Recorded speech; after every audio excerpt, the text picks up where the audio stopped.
kapan ayah pulang gitu sih gitu aja. Saya selalu jawab kalau ayah sekarang udah di surga. Dia selalu cium batu nisan ayahnya.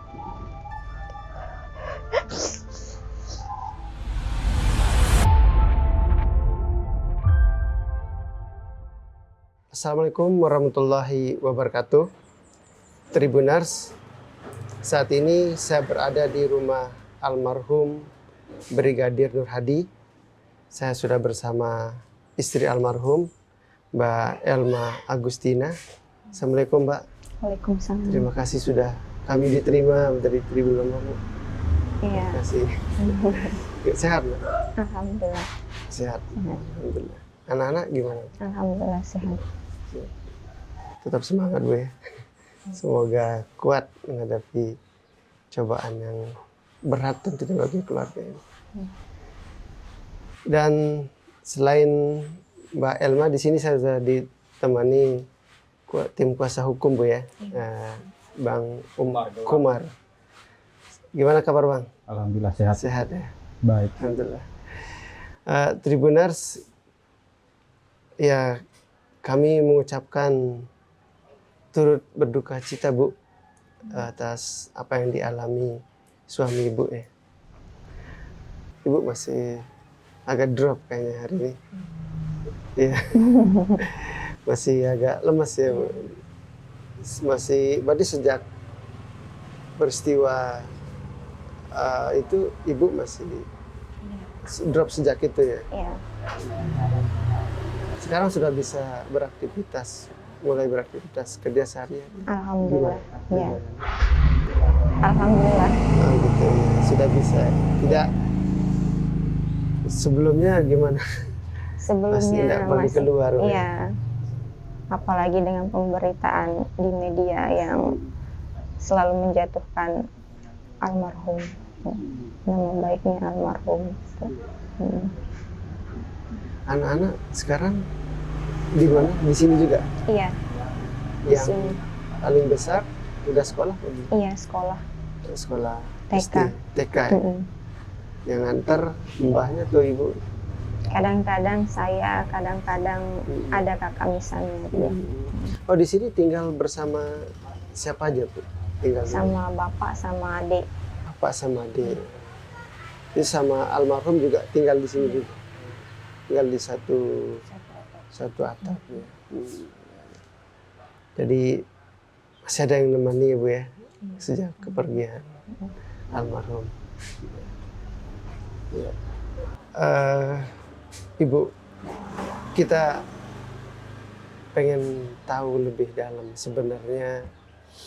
Tadi Ibu sudah singgung soal pemberitaan yang menjatuhkan almarhum. Kita pengen tahu, Bu, mungkin bisa dijelaskan sebenarnya sosok Bang Nur Hadi atau Brigadir Nur Hadi ini seperti apa, Bu? Dia itu sosok yang penurut, suka menolong orang. Itu dia tidak sombong, tidak apa, dia itu pendiam orangnya. Tapi kalau sudah kenal sama orang itu dia apa namanya? Istilahnya ramah gitu. Iya. Jadi istilahnya tidak banyak bicara, tidak banyak apa istilahnya buat apalagi buat ribut di kampung Iya, gitu. tidak pernah. Ya, ya, kalau apa namanya dalam tugas sehari-hari gimana? Berarti pagi berangkat. Iya, dia itu penurut sekali. Penurut. Iya. Walaupun dia dalam keadaan kelelahan atau kecapean, ngantuk, kalau sudah ditelepon sama atasannya itu dia langsung jalan aja terus gitu. Kalau ditelepon apa-apa langsung siap gitu aja, dia penurut ya. Jadi ketika layaknya polisi lah, ketika diperintahkan komandan. Kalau sama keluarga, sama anak-anak gimana di almarhum? Sama juga dia itu sama anak-anak, sama apalagi sama saya sebagai istri, dia itu juga penurut, dia orangnya enggak suka neko-neko pokoknya. Enggak suka neko-neko. Nggak pernah bikin sesuatu yang Iya. sengaja. Nggak pernah sama sekali. Yang Merokok juga nggak pernah. Oh, tidak Nggak merokok, bisa. Bu? Iya. apalagi minum. Apalagi minum-minuman keras, apalagi obat-obatan yang terlarang itu tidak pernah. Tidak pernah. Mm-mm. Jadi tiap hari untuk Bang almarhum kerja dari jam berapa biasanya? Dari pagi jam 7 Jam 7. berangkat ya, Hmm. sampai sore, kadang Sore. malam. Hmm. Udah malam kadang-kadang tugas berangkat Iya. juga. Dia sama anak gimana? Sama anak-anak biasanya sering bercanda. Dia itu masih sifatnya kekanak-kanakan juga. Oh. Iya. Sama anak-anaknya itu biasa kayak orang bercanda sama temennya sendiri. Oh gitu. Gitu dia sama anaknya. Sangat sayang lah tuh setiap Iya. bapak ya sama anak. Iya. Kan yang kecil nggak pernah menanyakan kabar bapaknya. Kadang-kadang suka nanyain kabar ayahnya. Apa katanya? Kapan ayah pulang gitu sih, gitu aja. Ya. Apa? Jadi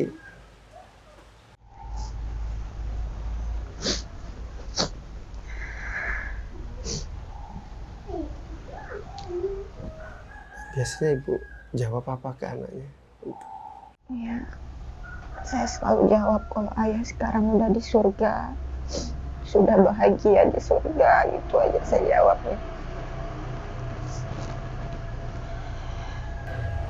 Ya.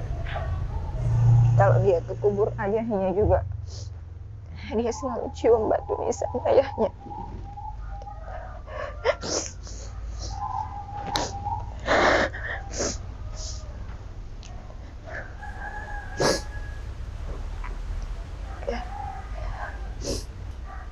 Itu berduka cita Bu. Yang kecil juga masih di sini Bu ya, sehat-sehat semua Bu. Sehat ya, alhamdulillah sehat.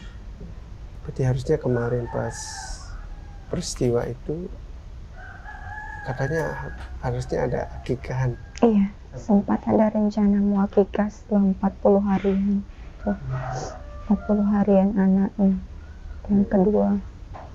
Tapi akhirnya peristiwa itu mendahului Bu ya. Iya. Pas di umur dia yang sebulan.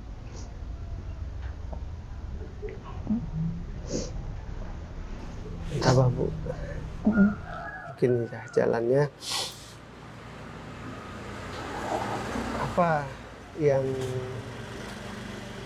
sosok terhadir di mata ibu sendiri seperti apa Bu? Yang masih paling dikenang? Ya, sosok seorang yang baik.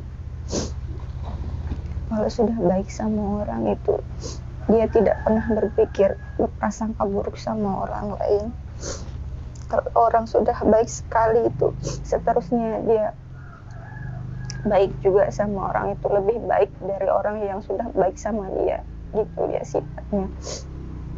Dia apa namanya, tanpa pandang dulu, tanpa pamrih, Iya. berbuat baik. Berarti kenal sejak dulu juga sosoknya seperti itu. Iya, baiknya. dari dulu. Bahkan sampai tinggal bersama di rumahnya Mbak E. Iya. Sama keluarga saya juga, semuanya dia baik. Apa yang kenangan atau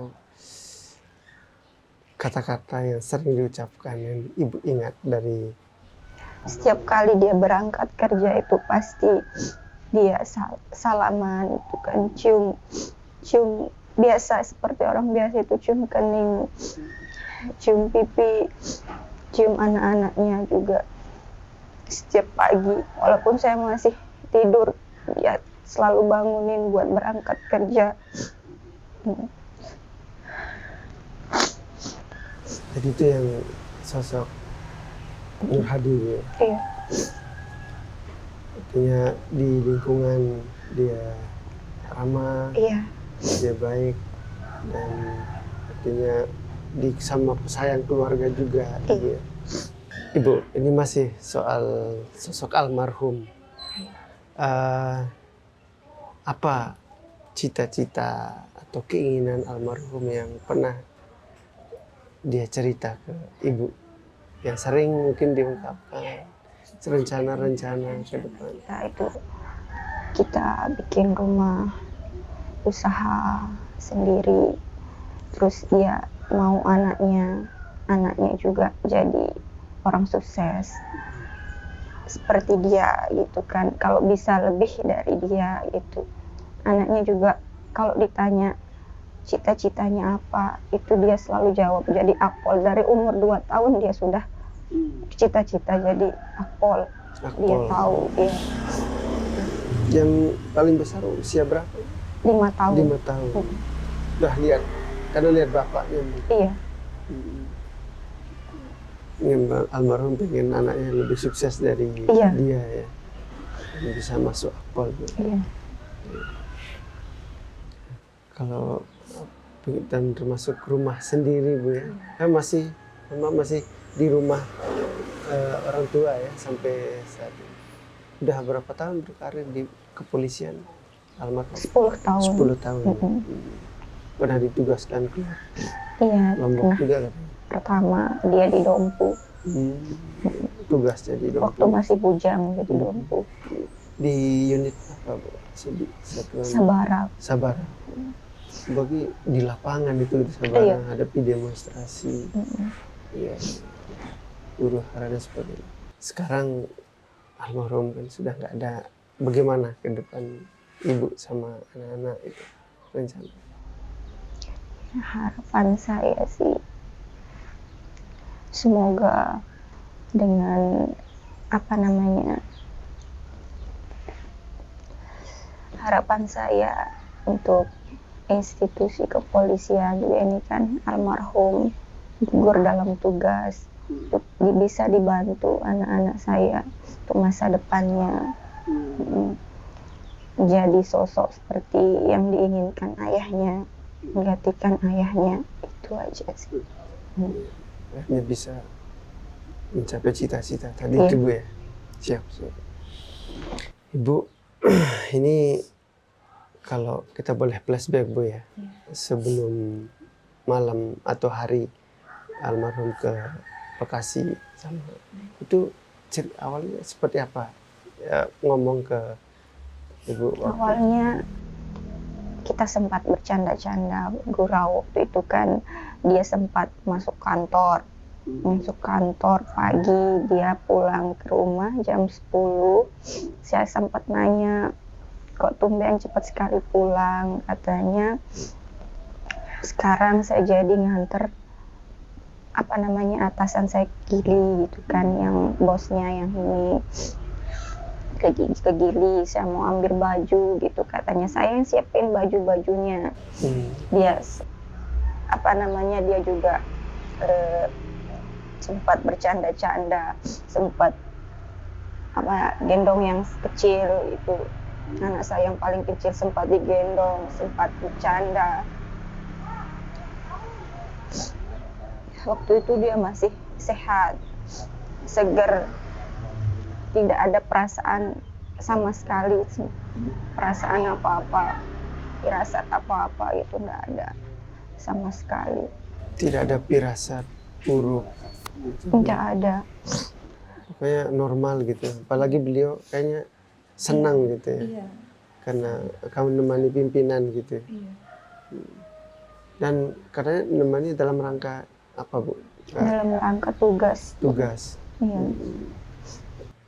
Liburan gitu atau gimana? Enggak. Dia itu selalu jujur sama saya, mau kemana-mana itu selalu izin dulu. Entah itu liburan, entah itu dia mau kerja atau keluar main-main, itu selalu izin. Jadi selalu tidak pernah tertutup ya. Lalu tetap izin istri ya. Jadi misalnya keluar masuk tugas ini juga. Nah Ibu, waktu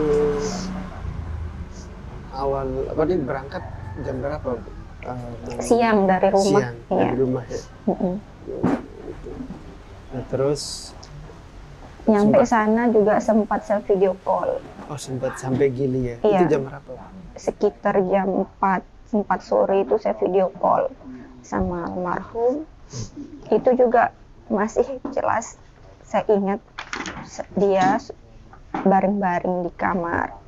Saya tanya, sudah nyampe? Iya, dia bilang sudah nyampe. Terus sama siapa di sana? Saya tanya. Saya bertiga sama Pak ini, Bapak yang dua, Pak Egi sama Pak Haji gitu.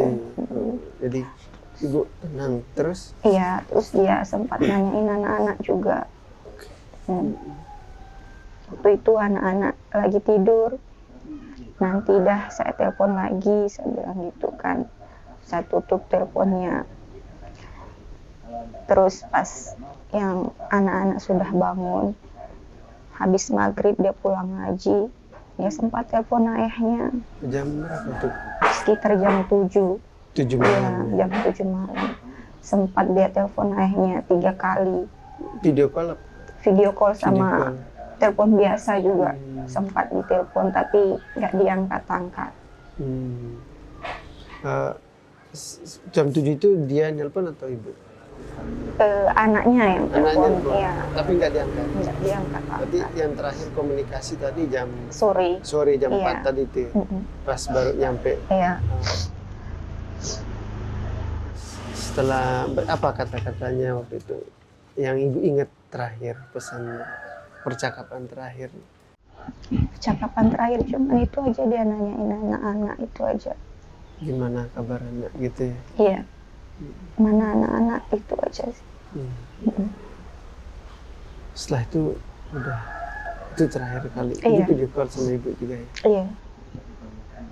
Sempat anaknya juga kirim voice note kan. Kapan ayah pulang gitu. Itu jam 9 malam dia voice note ayahnya lagi. Tapi enggak ada respon sama sekali. Di read juga enggak.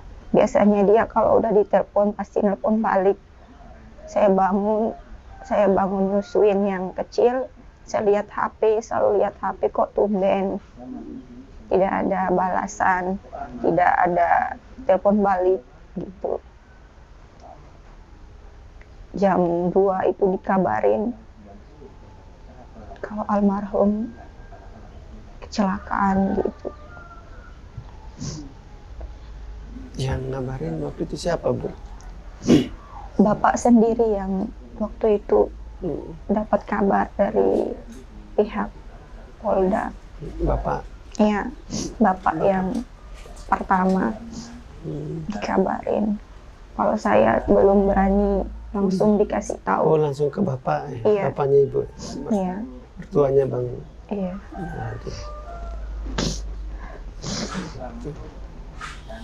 Ya, jadi tidak ada sempat.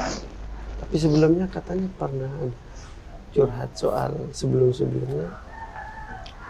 Kalau sebelumnya pernah curhat sedikit-sedikit karena mungkin waktunya beberapa minggu terakhir sebelum almarhum meninggal itu dia sibuk terus kan, ngantar tamu, disuruh nganter ini itu, tiap pulang pasti ada telepon gitu kan, langsung pergi lagi, jadinya enggak terlalu banyak dia cerita.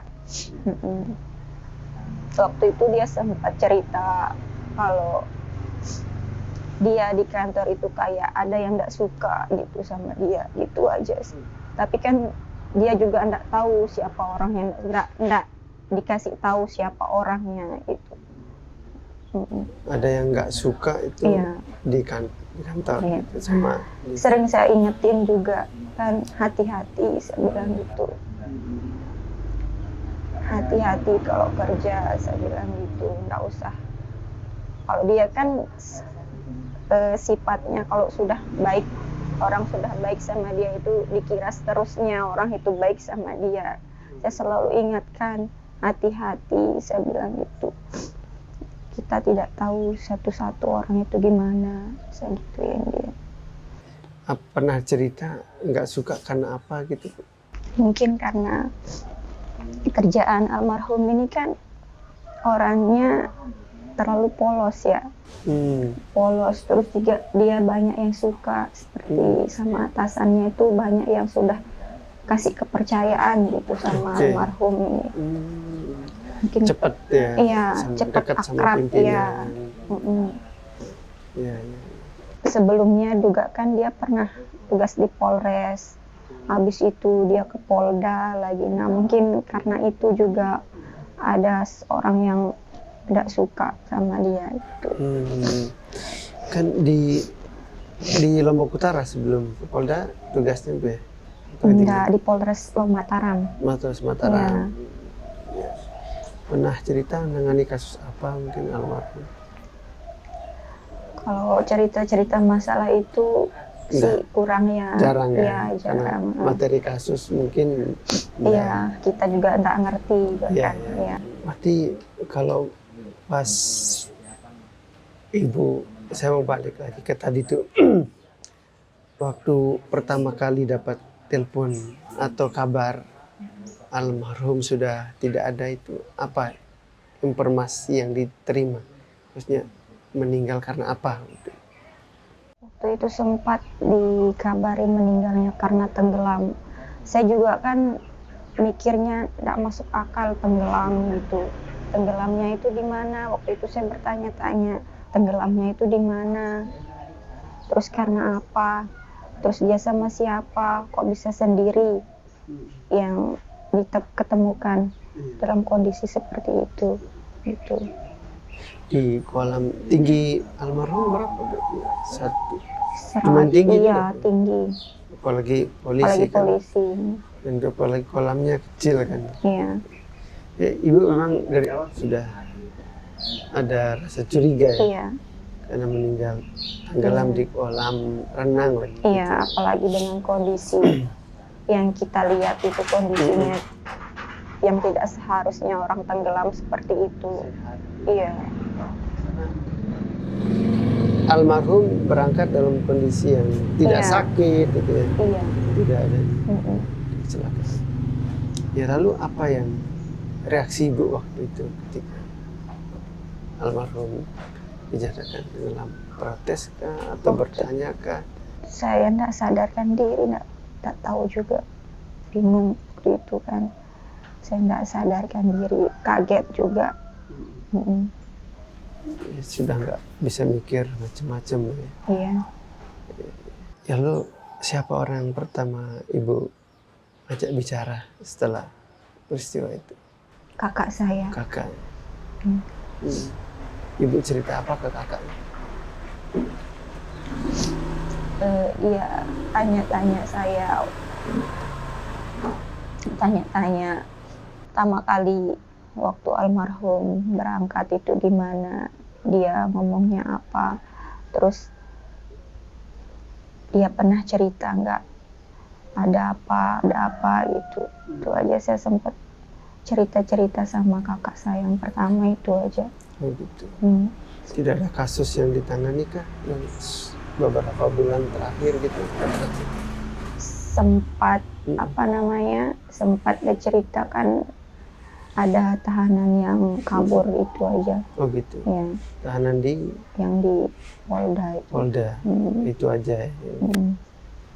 Ya. Lalu gimana sikap keluarga waktu itu menyikapi apa yang terjadi sama almarhum? Menerima, pasrah menerima kan? Dan masih meskipun Ibu sendiri ada yang janggal gitu. Iya. Tapi waktu itu keluarga seperti apa? Keluarga tidak terima semuanya, apalagi dari pihaknya almarhum. Oh, dari keluarganya. Iya. Banyak yang tidak terima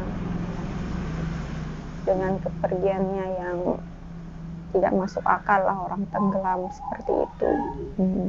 Iya, iya. Terus ada protes ke siapakah atau apa? Ya, sempat dia protes. Yang pertama kali ngeviralin juga itu kan pihak keluarganya almarhum.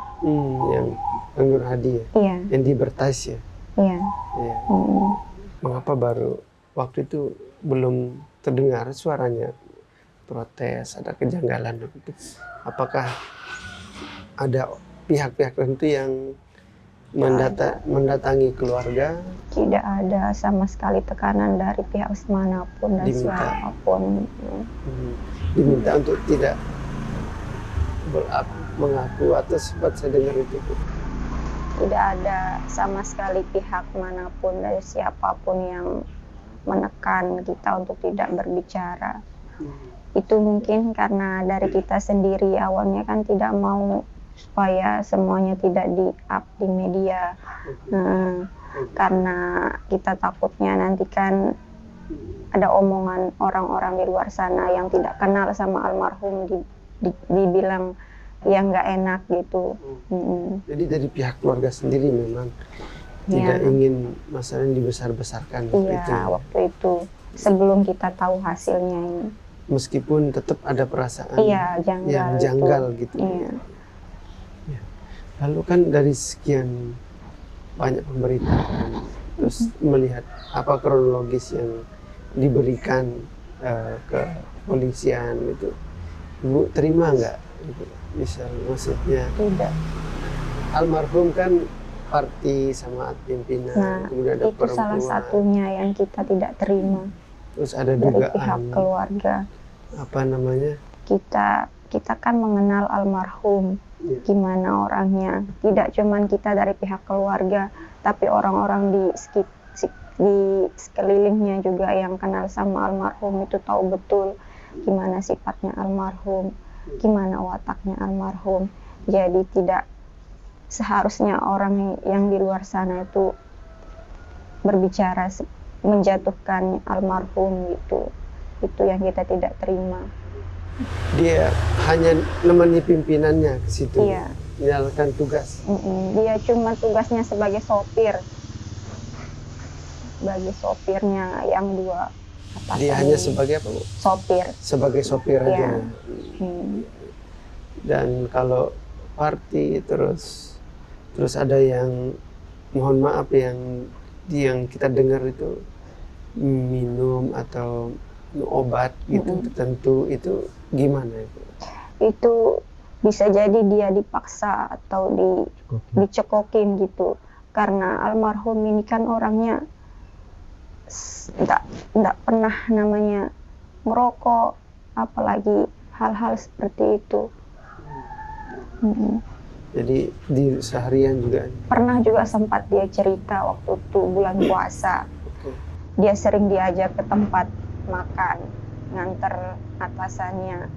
Dia disuruh pesan makanan, tapi dia tidak pernah mau pesan makanan. Sampai sempat dipesenin juga, dia tetap tidak mau makan. Dia bungkus, dia bawa pulang buat buka puasa gitu. Dari hal sekecil itu aja kan kita bisa lihat. Tidak mau makan. Apalagi, dan mohon maaf, katanya almarhum seperti yang berita yang beredar Ibu juga merayu salah satu. Apalagi hal yang seperti itu. Dia itu kan orangnya penyayang, sayang sama keluarga. Itu hal yang tidak mungkin. Bagi saya yakin, saya sebagai istri.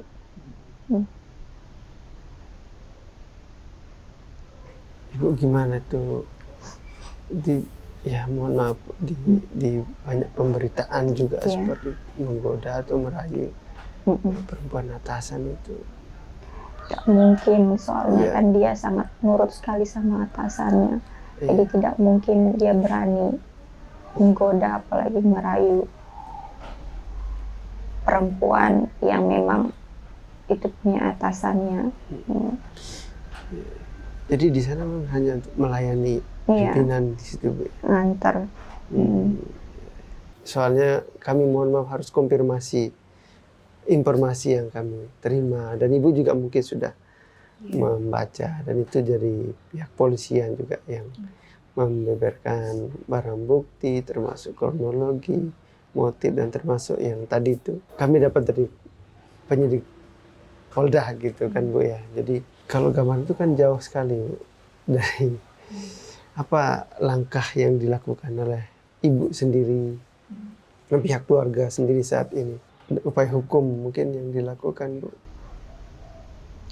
saya pertama berterima kasih sekali sama pihak kepolisian sudah membantu sampai sejauh ini. Tapi setidaknya hukuman yang diberikan kepada tersangka atau pelaku itu juga ditambah dengan hukuman yang seberat-beratnya. Kalau menurut hukum yang diberikan kepada pihak kepolisian itu kan masih ringan menurut kita pihak keluarga, ya itu masih kan berbentuk penganiayaan yang seharusnya itu pembunuhan. Bukan penganiayaan. Iya. Ibu, ini kasusnya April ya, insidennya. Kemudian Mei, Juni, Juli baru keluar hasil. Heboh ini. Kenapa lama sekali untuk pihak keluarga atau ngambil sikap itu?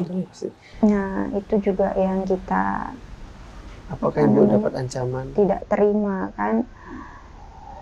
Sebelum kita melakukan otopsi itu kan sempat kita diyakinkan sampai akhirnya kita menyetujui untuk diekshumasi. Setelah itu kita disuruh untuk menunggu kabar 2 minggu kemudian hasil otopsinya keluar. Itu pun dari kita pihak keluarga tidak pernah menerima kabar apapun perkembangan kasusnya ini dari iya. Jadi kita bingung juga, kita mau tanya ke siapa, ya mau tahu kabar dari siapa, ya itu kita dengarnya dari media semua. Semua dari media. Ya. Termasuk juga isu yang mohon maaf ada uang itu gimana itu? Nah itu juga kita dengarnya kan dari media, ya itu sama sekali tidak ada. Ibu katanya itu siapa yang memutuskan isu, maksudnya emang pernah ada pihak yang berusaha menemui ibu berikan jaminan atau kalau kalau yang memberikan santunan, iya memang ada teman-temannya dari pihak kepolisian juga, iya sering datang memberikan santunan kepada saya dan anak-anak itu. Tapi itu kan sekedar santunan, tidak seperti yang dibayangkan, seperti yang dipikirkan sama media yang diberitakan. Uang yang sebesar 400 juta itu tidak pernah ada sama sekali. Dan ibu pernah menyatakan tidak akan nuker nyawa suami dengan uang itu.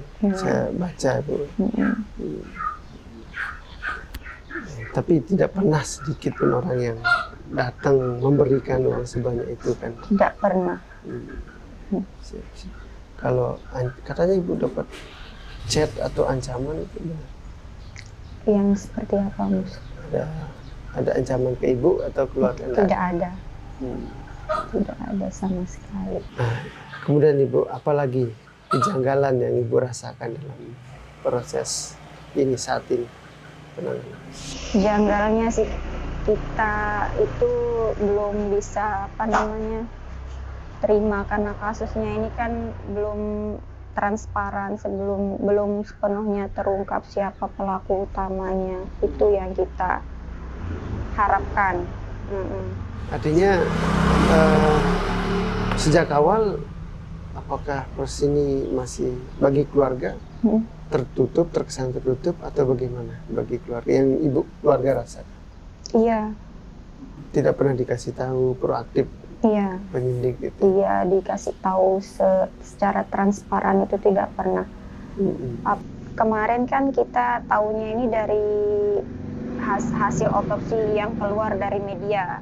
Itu yang kita tahu, yang kita disuruh langsung ke sana. Dikasih tahu dari pihak kepolisian itu tidak pernah. Masih pihak keluarga dalam hal ini menunggu selama ini ya, Iya, kabar. menunggu Tapi kabar. tidak pernah ada kabar yang update yang diberikan dalam Iya. perkembangan kasusnya gitu. Mm-mm. Sekarang langkah ada pengacara itu gimana? Ini bagian dari upaya itu. Iya, supaya ada yang dampingi Mm-mm. kasusnya biar secepatnya terungkap juga siapa pelaku utama dan apa motif yang sebenarnya itu sih. Mengapa sekarang pakai pengacara, Bu? Kenapa sebelum-sebelumnya? Karena sebelum-sebelumnya itu sempat juga kita menanyakan hal ini. Terutama kakak kandung korban kan sempat menanyakan hal ini. Apakah kita harus menggunakan kuasa hukum untuk membela diri, kan? Tapi dari pihak polisian bilangnya itu tidak usah, serahkan saja semua sama kita, pihak penyidik gitu katanya. Oh gitu. Jadi kepolisian gitu ya? Iya. Jadi kita serahkan semuanya sama mereka. Jadi bukan diam dari awal ya, tapi memang mempercayakan ke mempercayakan kepada institusi kepolisian waktu itu. Apalagi ini soal anggota kan. Iya. Jadi apa harapan terbesar untuk sekarang? Harapan saya semoga almarhum mendapat keadilan seadil-adilnya. Kasusnya juga secepatnya terungkap, selesai, diusut secara tuntas siapa pelaku utamanya. Semoga mendapat hukuman juga seberat-beratnya. Untuk anak-anak gimana rencana ke depan? Harapan saya rencana ke depan anak-anak juga bisa mendapat hak dan kewajibannya dari institusi. Masa depan anak-anak saya untuk menggantikan almarhum ayahnya. Itu aja. Kita doakan semua harapan dan keadilan bisa didapatkan oleh Ibu Elma dan keluarga, Bu. Ada tambahan dari Bang Umar?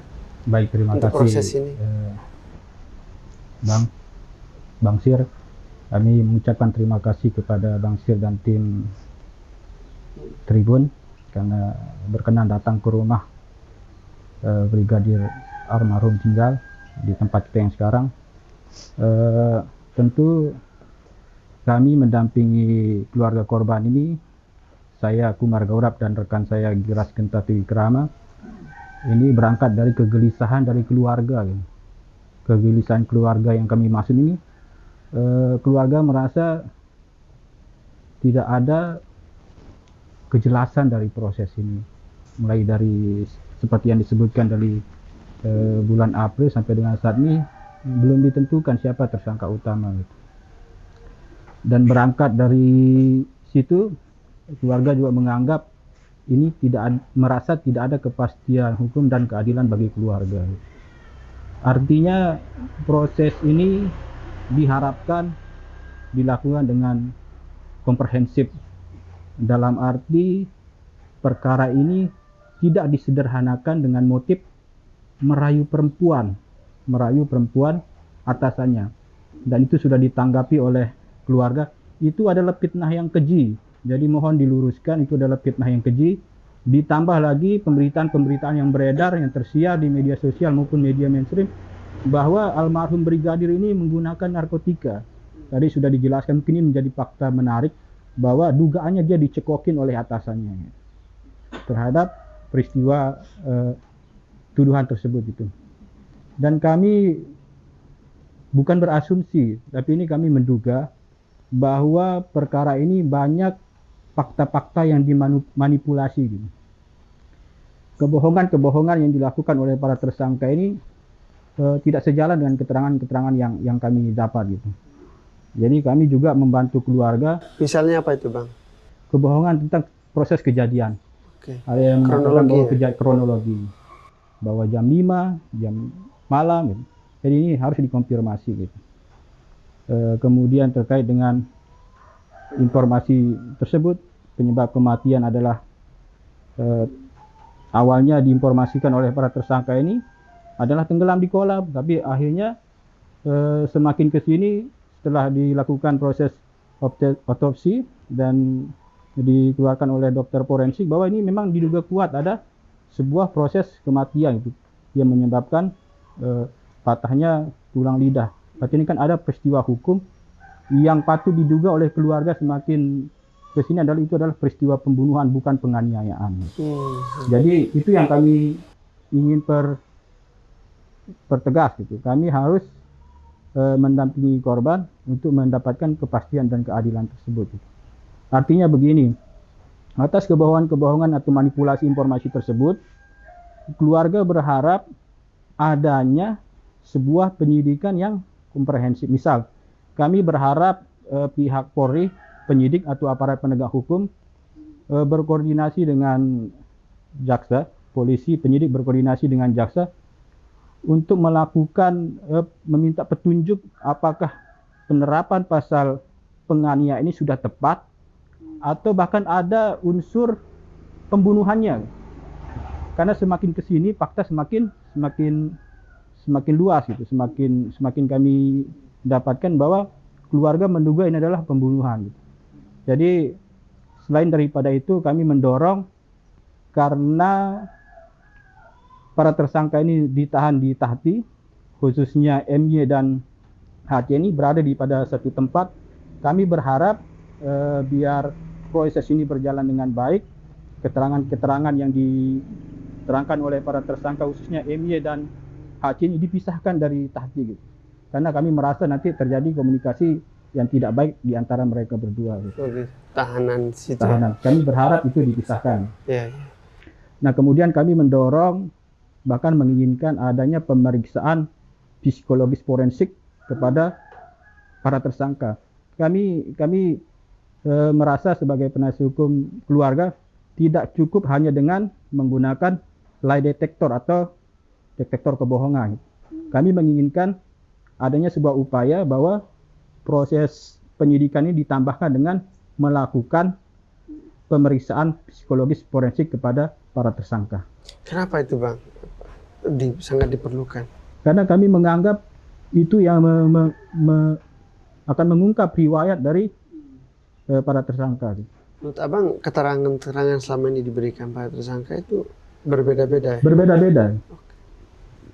Jadi ini kami mendorong adanya upaya sebuah proses meminta keterangan ahli dalam arti meminta proses pemeriksaan pemeriksaan psikologis forensik kepada tersangka.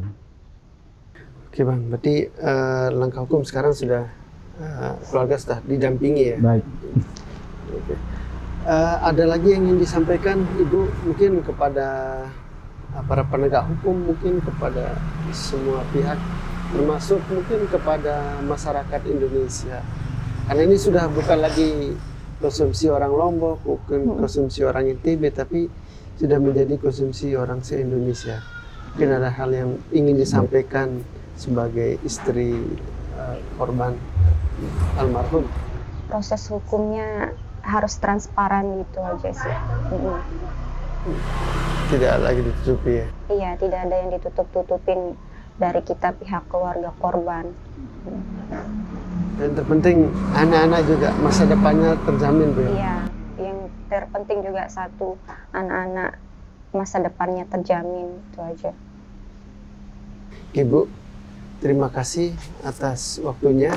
Baik. Bang Umar, Terima kasih banyak. Iya. Kami berharap juga proses hukum ini berjalan transparan dan keluarga mendapatkan keadilan sebagaimana mestinya. Baik, Tribuners, itu dia berbincang-bincang kita bersama Elma Agustina, istri dari almarhum Brigadir Nur Hadi. Kita jumpa lagi di acara berikutnya. Assalamualaikum warahmatullahi wabarakatuh. Download Tribun X sekarang, menghadirkan lokal menjadi Indonesia.